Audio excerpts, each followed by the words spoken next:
Bonjour, voici comme promis un exercice résolu d'électrostatique où j'ai considéré une sphère isolante chargée en volume et deux segments de fil, un fil 1 et un fil 2, d'accord?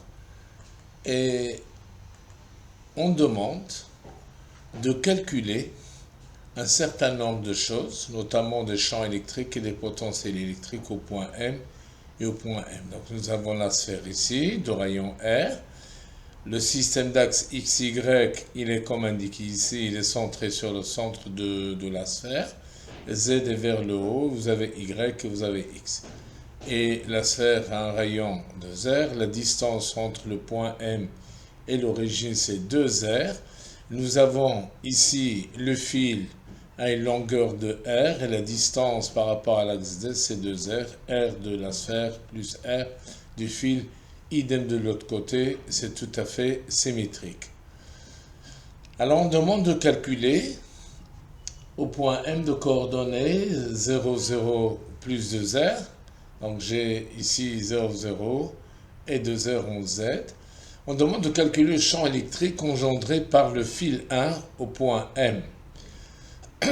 Dans le cours, je donnerai la référence de la vidéo dans les commentaires. Le fil 1, ici, si je mets un vecteur UPM, ben, il aura une composante cosinus de l'angle ici. En fait, c'est cosinus, c'est sinus de θ, quand j'aurai θ ici. Et l'autre, ce serait tout simplement cosinus de θ.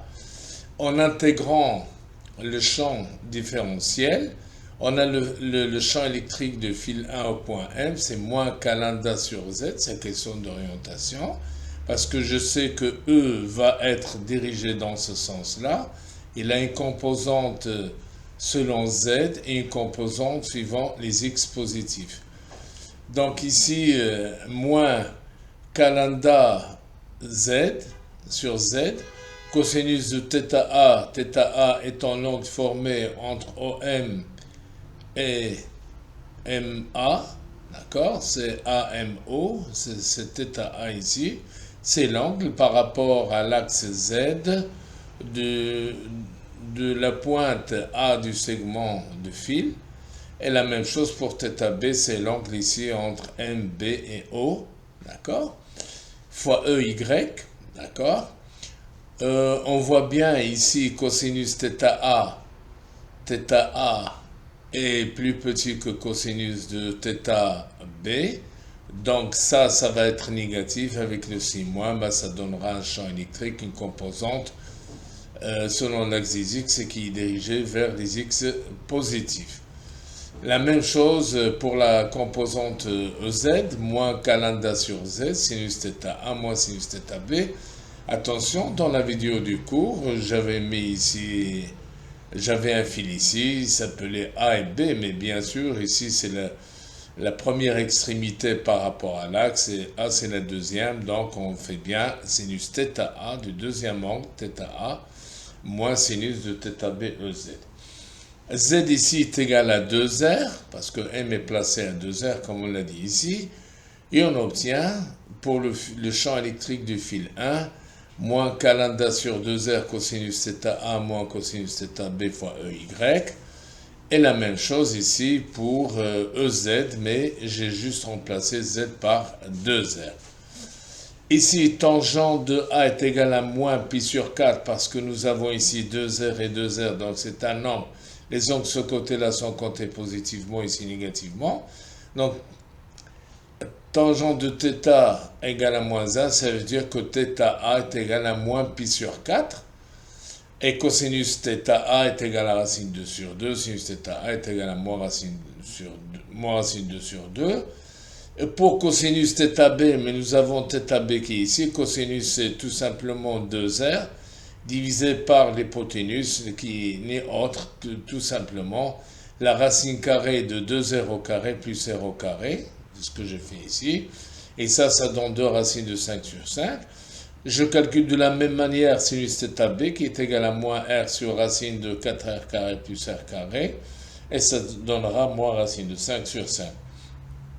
finalement, le champ électrique engendré par le fil 1 au point M, ce n'est autre que moins k lambda sur 2r racine 2 sur 2 moins 2 racine de 5 sur 5. Ça, c'est négatif. Avec le signe moins, ça devient positif et ça donne une composante du champ électrique du fil 1 dans ce sens-là. Et l'autre, ben, c'est la même chose. Nous avons ici un nombre négatif avec un nombre ainsi moins, ben, ça donnera tout simplement un champ dans ces directions-là pour le fil 1.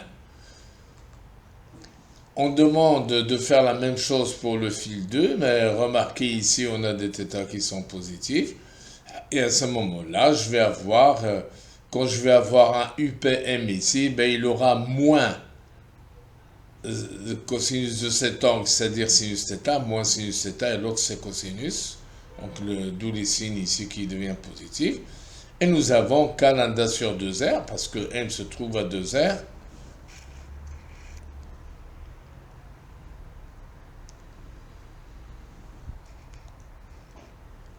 Voilà, égal à 2r.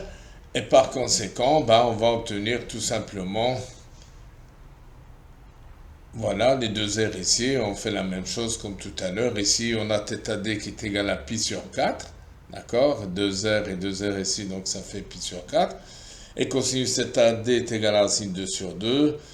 Idem pour sinus θd. Ben, le cosinus θc ici, ben, c'est tout simplement, encore une fois, 2r divisé par racine carrée de r carré, 2r carré, 2r carré plus r carré, qui est ici, ça donne 2 racine 5 sur 5. Et le sinus θc aussi, c'est la même chose, on trouve racine de 5 sur 5, calculé de la même manière. Finalement, le champ électrique engendré par le fil 2 au point M, c'est k lambda sur 2r. Ce terme-là, on voit qu'il est négatif, donc ça donnera un champ électrique sur l'axe des Y. La composante sur l'axe des Y, ben, elle sera vers les Y négatifs. Et ici, nous avons racine 2 sur 2 moins racine 5 sur 5, qui est tout simplement un nombre qui est positif. Voilà.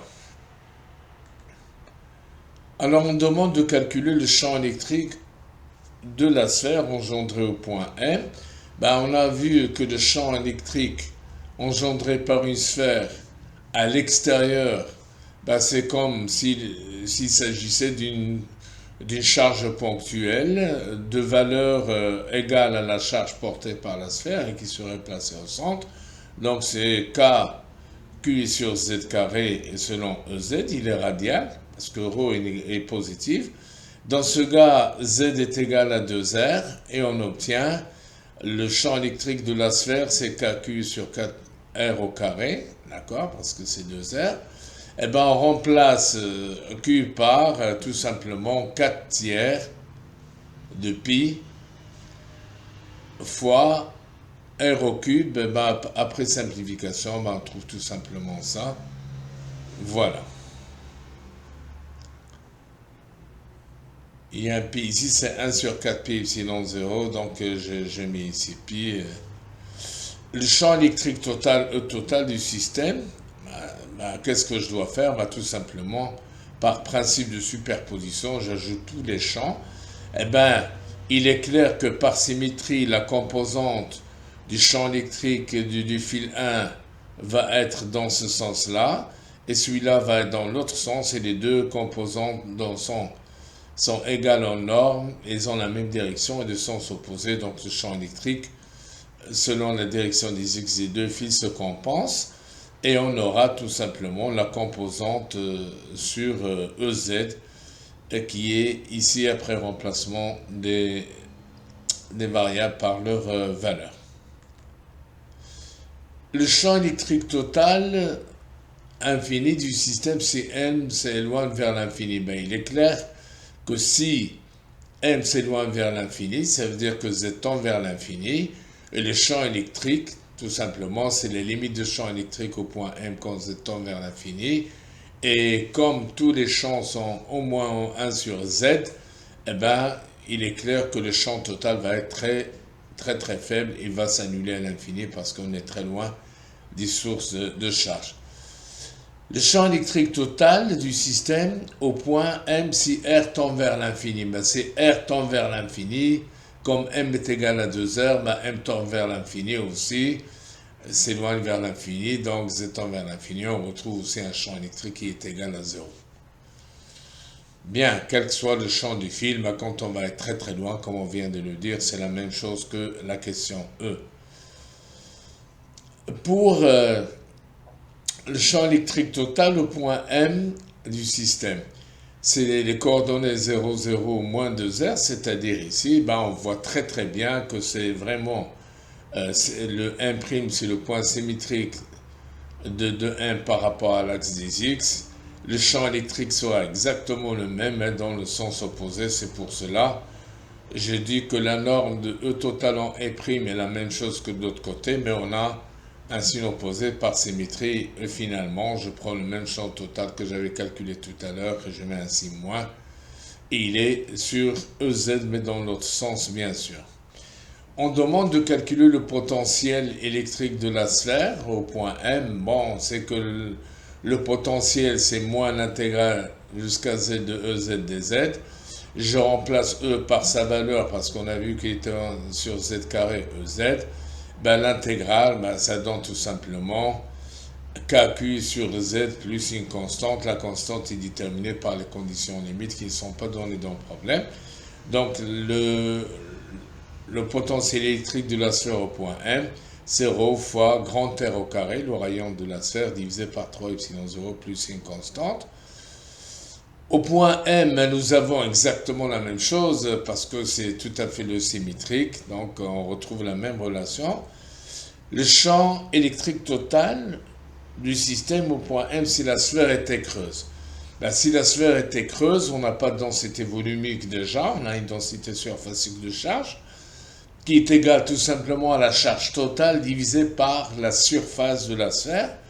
Donc E de la sphère ici, c'est KQ sur 4R au carré, Z comme on l'a vu tout à l'heure, mais je dois remplacer Q par sigma fois 4 pi r carré, d'accord, le reste ne change pas, et on trouve tout simplement sigma sur 4 pi epsilon 0. Sigma, comme j'ai dit, c'est la charge totale de la charge divisée par la surface de la charge de la sphère, et qui est la densité surfacique de la sphère creuse chargée.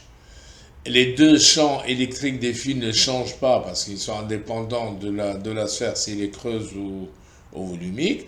On obtient le champ total. Ben, la seule partie qui a changé, c'est tout simplement la contribution au champ tout simplement de la sphère. Alors, le champ total, finalement, il est un peu arrangé et on trouve exactement la relation qu'on avait dit tout à l'heure.